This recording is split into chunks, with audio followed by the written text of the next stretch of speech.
You're listening to Two Bobs, conversations on the art of creative entrepreneurship with David C. Baker and Blair Enns.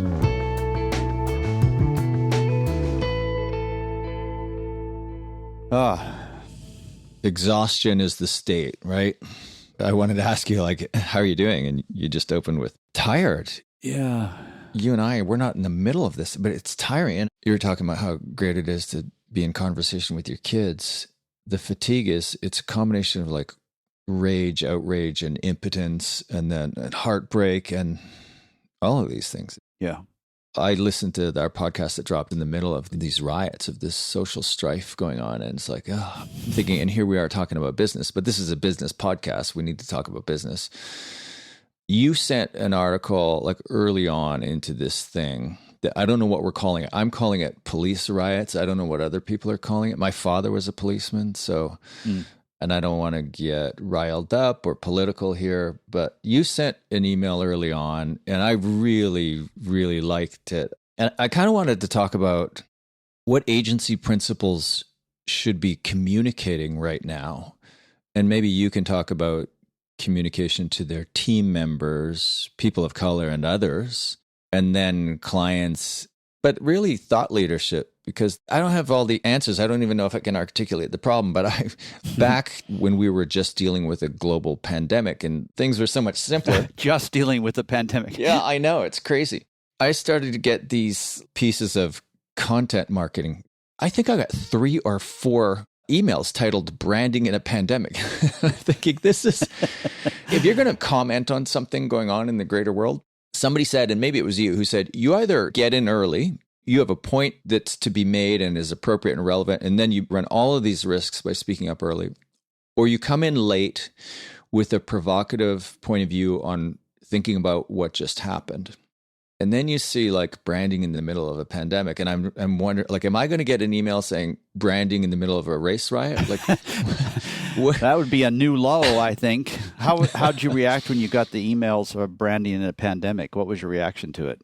I don't remember who sent them, but I look at these things and I think, somebody who's sitting around for 3 months thinking, how do we continue to do content marketing in a way that's not idiotic? And I think the challenge is when you're talking about branding, it's really hard to open your mouth and not sound stupid. Oh, wow. That's okay. Let me take that back. No, you can't take it back. This is on the record. Yeah, it is on the record. And one of the things I'm really ashamed of over the last week or so is I'm trying to shut up. I think my job right now, I follow Dan Mall on Twitter, who's a great guy and runs a business called Super Friendly. And I forget what his heritage is. He's a person of color, but he's not African American. And he had this great advice early on. He said, white people, shut up. I'm paraphrasing Dan. But I took it as a friendly, your job now is to amplify Black voices. Just cut out the noise. So I've been trying to do that. I've been saying that to my team in terms of the marketing messages we send out. But then, you get on social media and you see these videos of the things that are happening. And then I just explode with rage. And rage and social media do not go together.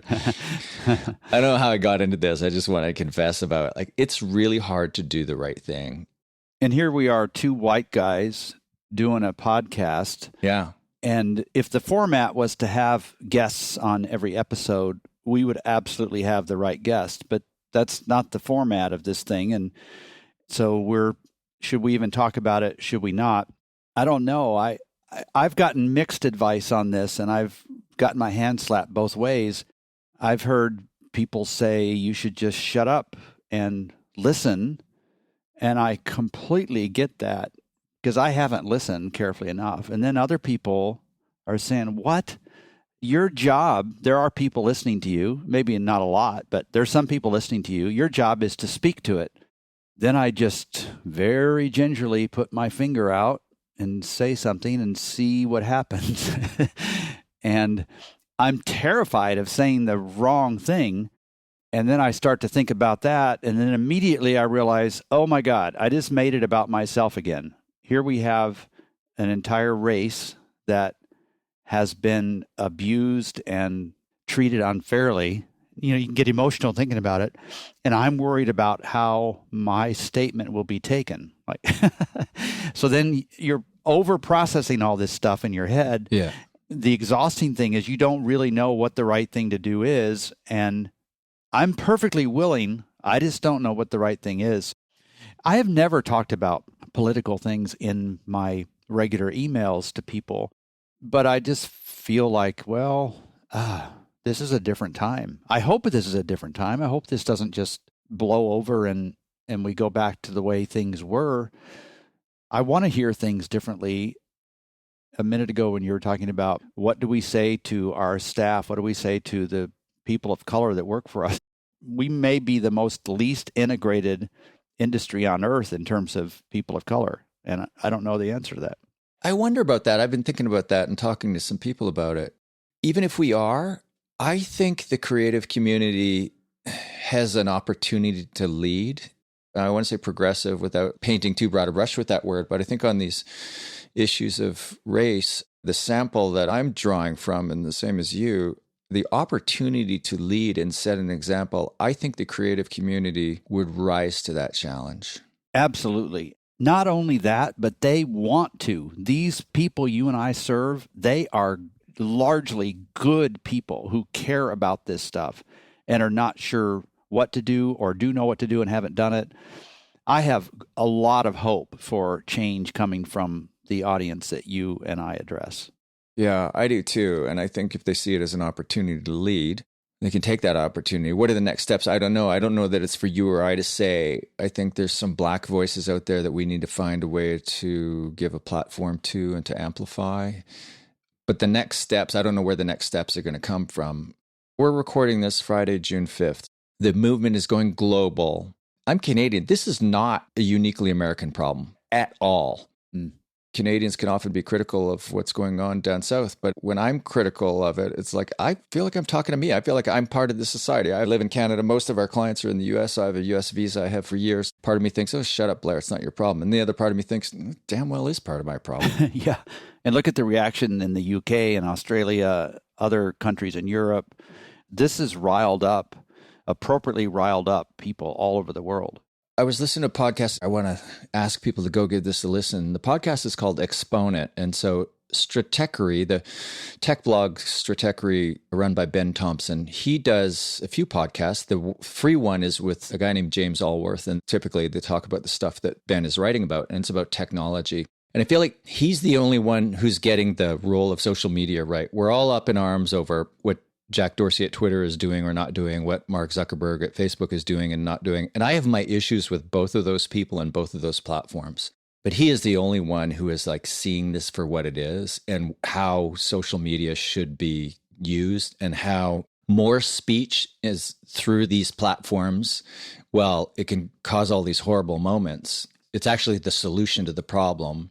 And in that episode today, I finished listening to it and it's like, yeah, it's inspiring. Like, it's painful, but this is part of the democratic process and the American experiment, that you have to go through these horrible moments for any change to come about. There's sometimes when I can look down the road into the future and think, okay, I don't want all this tension to go away. I don't want it to be resolved today. I want the change that's on the other side of it.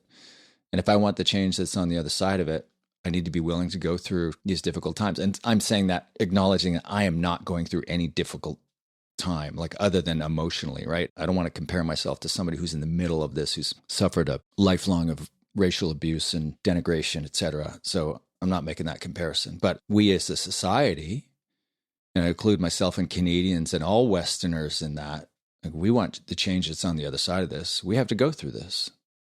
What are the influences that have been more recent in your own thinking? And I'll share what they've been for me. Here I am on the older side of life, having lots of different circumstances and growing up in different times. And I look at how my own perspectives on this have changed, but so slowly. But it feels like over the last maybe 5 or 6 years, they've changed at a slightly more rapid pace. Julie and I are married. We've got 2 kids. Both boys are married. And each of those 2 subfamilies have 2 kids. And on one side, 2 of the kids are adopted, African American, Hispanic. And that has, wow, talk about bringing out the mama bear in yourself, right? And I'm not even the parent, I'm the grandparent. But seeing how it changes how you think it uncovers things that are deep in the shadows you didn't even know you thought about. And that has been very powerful for me. The other thing that's been very powerful for me is having two boys who are both close to the millennial age, who are not afraid of me at all. And having conversations with them where they're equals and I can see things through their perspective. Another influence on me, and this is a mixed bag, those two things have been fantastic, but this one's a mixed bag, and that's discovering a deeper side of people that you didn't really know existed. So this is one of those times in history where the sand gets sort of brushed off the top and you get to read all the fine print underneath that, and seeing how people react to something I might say on Twitter or Facebook is like, oh my God, that is a racist. And I didn't know that. I had spent a lot of time with that person. Or somebody else, not necessarily a friend, but an acquaintance, a very public speaker and author who dropped in on a Facebook thread that I started, and he took me to task, and rightfully so. My immediate reaction was defensiveness, and I just tried to marinate in that defensiveness and discover why was I so defensive at that point, and where was the truth in what he was saying. Not only what he said, but how he said it was very well delivered. And just seeing, oh my God, I'm even using phrases that are going to cause, at a minimum, discomfort, and it could be much more than that with people. Like, all these things are going through my head. Meanwhile, I'm just still trying to run a business, trying to figure out what my place in the world is. And it's just flat exhausting, right? I'm not complaining about that. It's a good kind of exhausting. It's the kind of thing where you get to the end of a week and you realize, wow, this has been a different week, but hopefully I'm a different person at the end of this week than I was before. This is all the easy stuff though, right? The hard stuff is what comes after, when we get down to the grind, when it really costs us something. And I don't know what that looks like, but I am more open to that than I've ever been in my life, and looking forward to being a small part of that change, whatever it is. And I'm just going to I posted this yesterday. I said, posting on social media feels like a blind person on all fours crawling quickly through a minefield. But we have to allow these conversations and their stumbling to occur, extending a little grace if phrasing isn't just perfect. Otherwise, a lot of the good people will just be silent. And then after I posted that, I got this message from a very good friend of mine that I'm close to. We've been all over the world together. And he said, your Facebook posts have really resonated with me lately, but I'll continue just being a listener for many of the reasons you mentioned. I get overwhelmed in just a matter of minutes on social media, and I don't know how to sift through the bullshit. I just wanted to say thanks for the thoughtful commentary. So this is somebody he's white. He wants to do the right thing. He doesn't know what to say. He's afraid of getting his hand slapped, but he's just listening, which is what a lot of us need to be doing, me included. I don't know where I'm going with all this, but this is something that our world really needs. I hope I can be on the right side of it. Yeah, and I think that balance of should you be listening or should you be speaking? I'm not going to give advice on what do you say to your team. Maybe you want to speak to that. But in terms of the messages that go out in the world, I thought, okay, something like this happens. There are people I expect to hear from.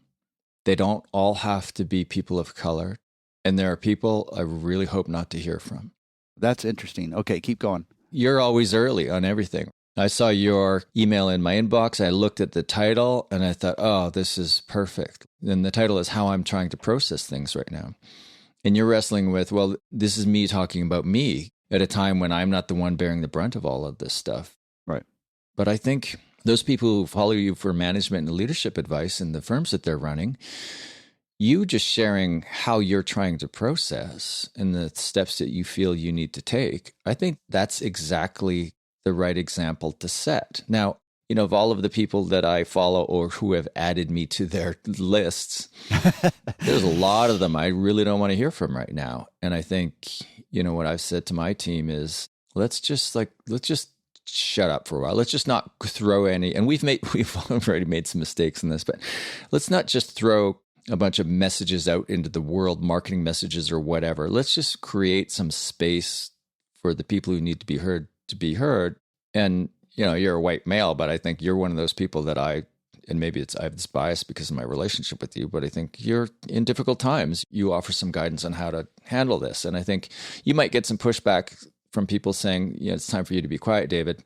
But I suspect you're hearing from a lot of people who are thanking you about what you've written. Some, yeah. I'm not sure. I was very nervous sending some of this stuff. Here's an email I received several of these. This one says, David, thank you for sharing your heart and frustration. I'm a Black woman who's also a member of your audience. You've helped me tremendously in reframing how I do business as a creative, and I truly value what you bring to the table. Your willingness to share what you're learning is helping me to build a framework of entrepreneurship. I tend to sit silently in the background and follow virtual mentors from a distance. I found that if you follow someone long enough, they'll eventually show you how they treat you in person, so I wait. I decided not to do that this time. You can't see me. I'm the one waving my hand frantically in the back of the room saying, I'm here too, and I'm listening to your words. So it gets emotional. I think part of what I need to be doing better is elevating the right voices. And that's something that I can do, and letting other people's perspectives that just resonate so clearly with me.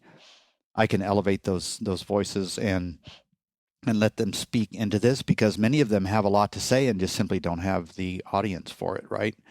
I tend to get impatient in these times, and it's a real character flaw, because I want to skip through all the pain and get to the end of this and say, all right, just tell me what's going to be different. I can take it. It's whatever it is. I want to be a part of it.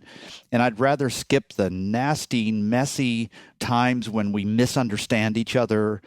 And that's not good, right? You don't develop that depth. If none of us are talking, then nothing's going to move further. We're only going to get progress if it doesn't have to be me talking, could be me listening, but some people have to talk here or it's not going to get better. And I love the fact that I'm listening to some different voices, or I love what you said a minute ago. There's some people I just don't want to hear from.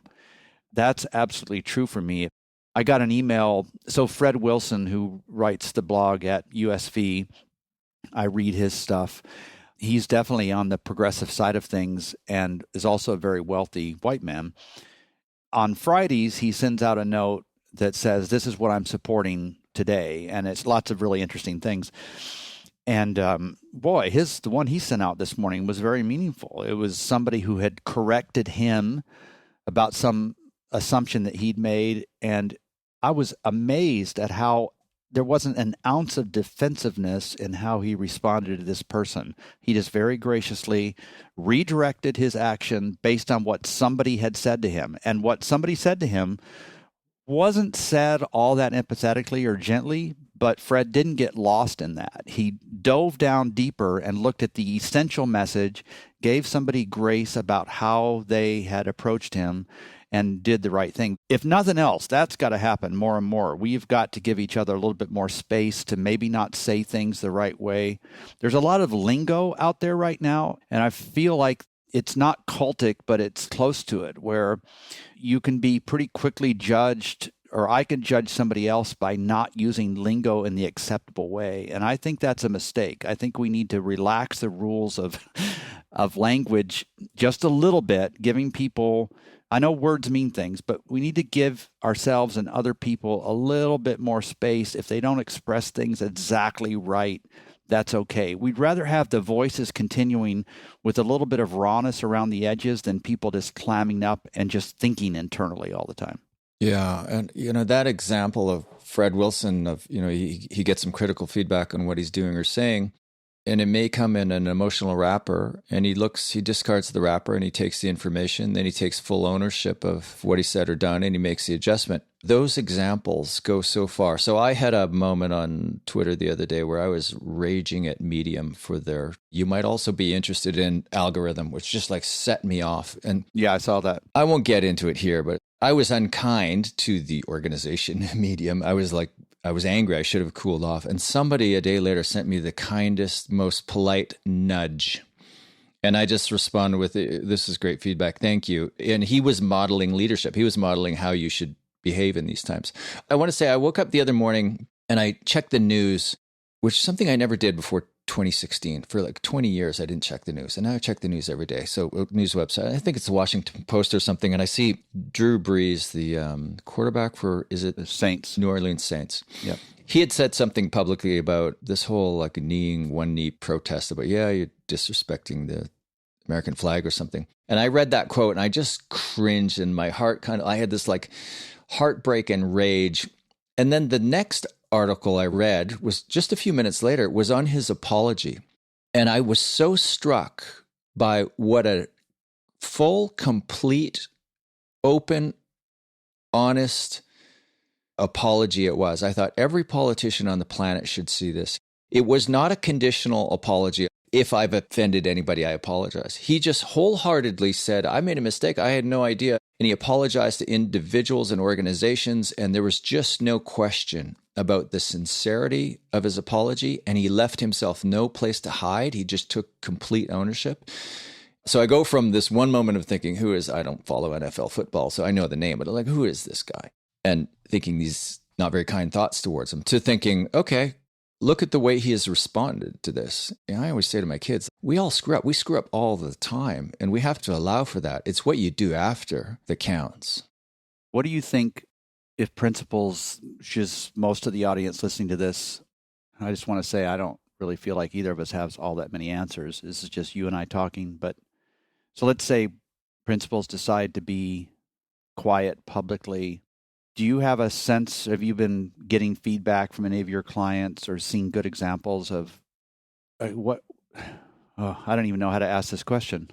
What should you say? What should you do? So leaving aside what you should say to your teammates, I'll just speak to that quickly and then I'll talk about a more public statement. I was talking to an agency principal yesterday who said, we had a team meeting Tuesday afternoon on this and everybody talked and it was a great conversation. He said, but our mistake is it should have been Monday morning. And in that day and a half, the people of color who worked for us have said that they just felt lonely, isolated, etc. So he owned that. So you need to be talking internally and giving people the platform to talk. But in terms of what you're saying publicly, in terms of like messages that you're putting out there for public consumption, you want to be seen to be doing the right thing. And one of our team members reached out to a client of ours who owns a crisis communications firm. And he said, hey, before you say anything publicly, 2 questions you want to ask yourself. And I hope I'm getting it right. Have you spoken out on this issue before? Number 1. And number 2, are you going to continue to speak out on this issue? And I thought, whoa, that's really good. Like, it's like there's a group of people marching down the street. It's a parade. We jump in line. Some of us jump to the front of the line, etc. But then the parade's over and the problem is still largely there. So if you're going to make a public stand now, are you going to embrace continuing to make a public stand? I think that's one way to think about it. I'm reading the statement that our oldest son owns a brewery with 2 other partners, and this is how they started it. This releases the recent string of murders of innocent black men and women. So that right there tells you what the perspective is, right? Yeah. It was murder. Is a heartbreaking, eye-opening reminder of the long history of systemic racism that has plagued our country for decades. As Atlantans, it's been hard to see so much fear and pain in the city that we love. And then it goes on. I think people are more forgiving of getting a few things wrong in a statement than they are of not addressing this at all. And maybe you don't need to make a public statement as a business, but it feels like as a leader, people do need to hear from you in your family, in your neighborhood, whatever is happening. And I welcome the fact that maybe this will inch us closer to facing some of this in our own lives. Like me personally, just seeing some of the latent racism that I wasn't even aware of, just the under the surface assumptions that I've been making. You know, when you say something and you're immediately misunderstood and it's like, oh shit, that makes me so mad. Like, that is not what I meant. Well, and that was precipitated by you saying something that you had complete control over. Now, imagine people making assumptions about you all their lives because of something you didn't have control over. I can't imagine that kind of pain. I can't imagine what that does to you and to...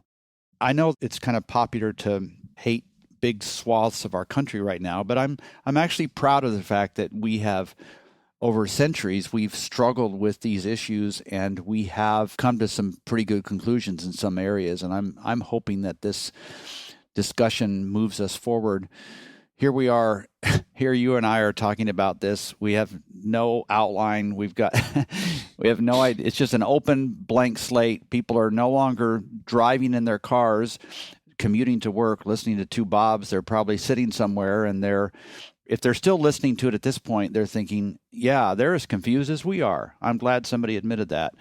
And if they turned it off earlier, then we said something wrong. I appreciate your friendship and your openness to all of this and your heart.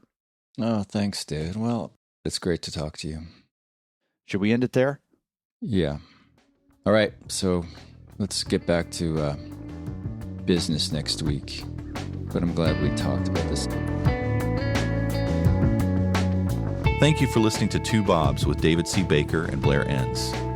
Subscribe and learn more at twobobs.com. That's the number 2, BOBS.com.